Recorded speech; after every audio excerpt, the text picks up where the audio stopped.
Human digestive system बहुत difficult लगता है मैम, हम क्या करें? होलोजिक में बेसिकली 5 स्टेप्स होते हैं। सबसे पहले इंजेशन, डाइजेशन, एब्जॉर्प्शन, एसिमिलेशन और इजेशन। तो डाइजेस्टिव सिस्टम पढ़ने से पहले आपको इनटेक ऑफ न्यूट्रिशन के बारे में जरूर पता होना चाहिए। ह्यूमन डाइजेस्टिव सिस्टम बहुत डिफिकल्ट लगता है मैम, हम क्या करें? तो कुछ नहीं करना है, जस्ट ये 5 मिनट की वीडियो देखनी है, सिर्फ आपके लिए है जिनको ह्यूमन डाइजेशन बहुत मुश्किल लगता है। अगर आप 10th क्लास में हो तो आपको तो जरूर देखनी चाहिए। तो हमारा और अमीबा का मोड ऑफ न्यूट्रिशन होता है होलोजोइक। होलोजोइक में बेसिकली 5 स्टेप्स होते हैं। सबसे पहले इंजेशन, डाइजेशन, एब्जॉर्प्शन, एसिमिलेशन और इजेशन। इन सब में क्या होता है? तो सबसे पहले इंजेशन की बात कर लेती हूँ, मुंह में खाना खाना। उसके बाद हमारा जो कॉम्प्लेक्स फूड होता है वो धीरे धीरे छोटे टुकड़ों में बट जाता है। उसके बाद एब्जॉर्प्शन, यानी हमने जितना खाना खाया उसका एब्जॉर्प्शन होना, जो अच्छी चीजें हैं हमारी बॉडी के लिए उनका यूटिलाइजेशन होना, और जितना वेस्ट खाना है वो हमारी बॉडी से बाहर चले जाना। ये सारे स्टेप होते हैं हमारे होलोजोइक मोड ऑफ न्यूट्रिशन में। लेकिन सवाल उठता है मैम, हम तो डाइजेस्टिव सिस्टम की बात कर रहे थे, तो आपने ये क्यों बता दिया? तो डाइजेस्टिव सिस्टम पढ़ने से पहले आपको इनटेक ऑफ न्यूट्रिशन के बारे में जरूर पता होना चाहिए। तो आपका ह्यूमन डाइजेस्टिव सिस्टम बेसिकली हम 2 पार्ट्स में पढ़कर चलते हैं। सबसे पहले एलिमेंट्री कैनाल पढ़ेंगे, जिसमें हमें हमारे माउथ के बारे में, हमें हमारे ईसोफेगस के बारे में, हमें हमारे स्टमक के बारे में, हमें हमारे स्मॉल इंटेस्टाइन के बारे में, और हमें हमारे लार्ज इंटेस्टाइन के बारे में पता होनी चाहिए। इसके अलावा हमें क्या पढ़ना है? इसके अलावा हमें डाइजेस्टिव ग्लैंड्स पढ़नी है। सबसे पहले हम इसमें सलाइवरी ग्लैंड्स पढ़कर चलते हैं। सलाइवरी ग्लैंड्स के अलावा हमें यहाँ पर सिक्रीशन पढ़ना है हमारे लीवर का, और उसके अलावा हमें पढ़ना है हमारे पेनक्रियास का सिक्रीशन। ये सारी चीजें हम पढ़कर चलेंगे हमारे ह्यूमन डाइजेस्टिव सिस्टम में। मोस्ट इंपॉर्टेंट, एलिमेंट्री कैनाल कैसी होती है देखने में मैम, दिखा तो दो। तो सबसे पहले अगर मैं आपसे बात करूं ह्यूमन डाइजेस्टिव सिस्टम की, तो ये आप लोगों का एलिमेंट्री कैनाल है। कंप्लीट ह्यूमन डाइजेस्टिव सिस्टम है, क्योंकि यहाँ पर लीवर भी है, पैनक्रियास भी है, और आप लोगों का सलाइवरी ग्लैंड्स भी है। तो सबसे पहले आप खाना खाते हो मुंह से, उसके बाद पाइप जैसे स्ट्रक्चर में जाता है। उस पाइप जैसे स्ट्रक्चर को ईसोफेगस के नाम से जानते हैं। खाना पहुंच गया पेट में, पेट से पहुंच गया स्मॉल इंटेस्टाइन में, स्मॉल इंटेस्टाइन से पहुंच गया लार्ज इंटेस्टाइन में, फिर बॉडी से बाहर। लेकिन डाइजेशन यहाँ खत्म नहीं होता है, यहाँ पर बहुत सारे स्टेप्स हैं। वो स्टेप्स क्या है मैं आपको फटाफट से समझाती हूँ। तो सबसे पहले अगर मैं आपसे बात करती हूँ माउथ के बारे में, तो जैसे आपने खाना खाया, जैसे आपने क्या करा डियर स्टूडेंट्स, आपने यहाँ पर खाना खाया, खाना रुक गया। मैं बताती हूँ कैसे। तो जब कभी भी हम आपसे यहाँ पर बात करेंगे किस चीज के बारे में, आपके खाने के बारे में, आप खाना चबा रहे हो, आपने देखा होगा आप रोटी खाओ, रोटी खाते खाते कुछ टाइम तक वो रोटी मीठी होनी स्टार्ट हो जाती है। तो माउथ में सबसे पहले आप लोगों का कार्बोहाइड्रेट का डाइजेशन शुरू हो जाता है। आप ध्यान रखना, बोला जाता है आप लोगों का most of the carbohydrate digest होना शुरू हो जाता है आपके मुंह से, लेकिन खत्म नहीं होता है। खत्म कहां पर होगा? आपकी छोटी आंत में, स्मॉल इंटेस्टाइन में। माउथ में बेसिकली आपकी टंग होती है, टीथ होते हैं, जो आपके खाने को चबाने के अलावा उसको लिब्रिकेट करने में भी मदद करते हैं। क्योंकि माउथ में क्या प्रेजेंट होता है? बेसिकली माउथ में आप लोगों का प्रेजेंट होता है आप लोगों का सलाइवरी ग्लैंड्स, और इन सलाइवरी ग्लैंड से निकलती है सलाइवा, और ये सलाइवा में होती है आप लोगों की एंजाइम, जिसको हम अमाइलेज या फिर टाइलिन के नाम से जानते हैं। अब ये क्या करती है? आपके स्टार्च पर या कार्बोहाइड्रेट पर एक्ट करती है, और उसको भाई बदल देती है आपके शुगर्स में।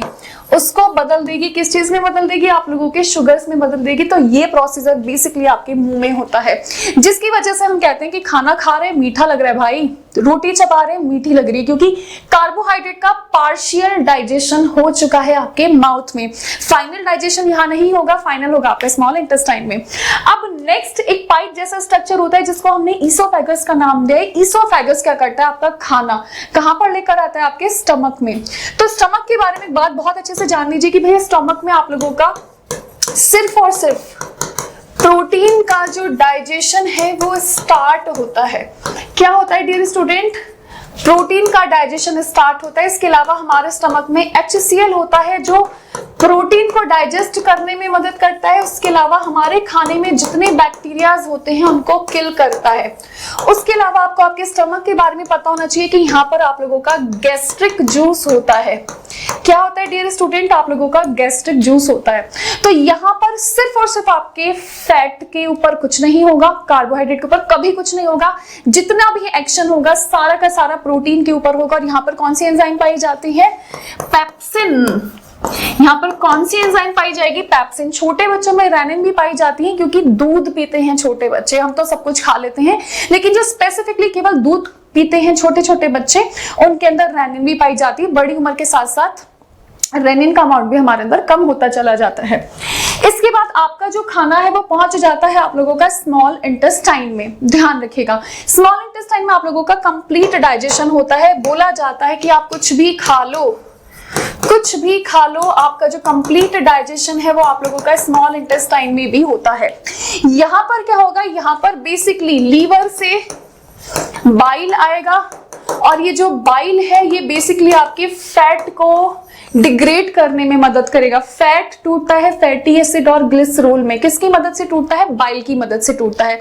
बाइल के पास क्या होता है? कोई एंजाइम होती है? नहीं होती मैम।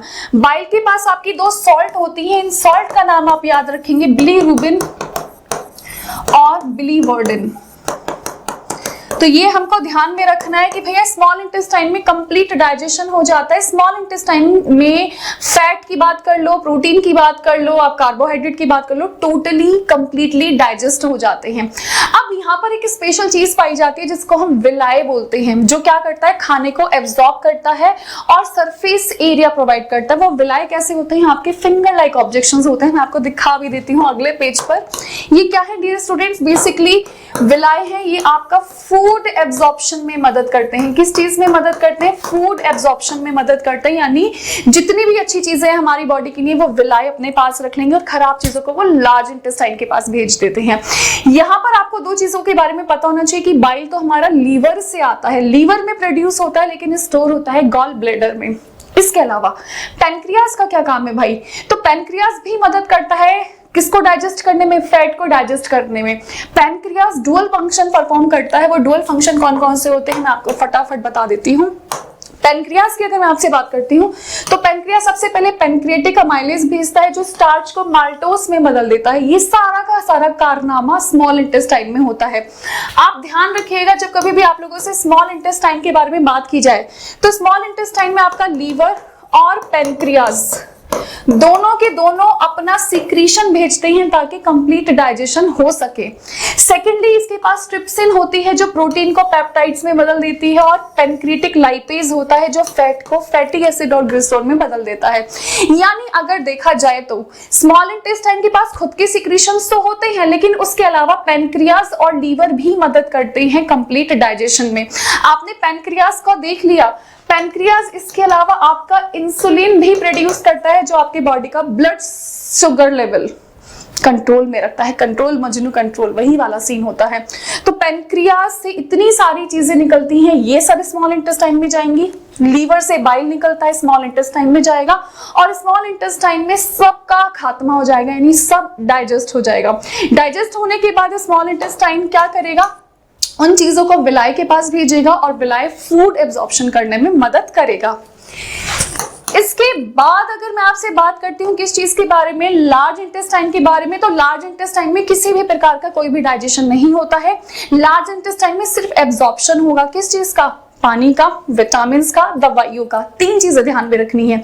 आपसे सवाल पूछने के लिए आता है कि भाई हमें बता दो कि फाइनल डाइजेशन स्टार्च किस में कन्वर्ट हो जाता है। ये आप सभी को कमेंट बॉक्स में बताना है, आपका होमवर्क है। फैट कन्वर्ट होकर किस में बदलेगा और प्रोटीन कन्वर्ट होकर आपका किस में बदलेगा, तो ये आप लोगों का होमवर्क है। मेरे ख्याल से क्विक रिवीजन आपको पसंद आया होगा। नेक्स्ट टॉपिक के साथ मिलती हूँ मैं आपको सेम चैनल पर। Thank you so much. Have a nice day. Bye bye. Take care.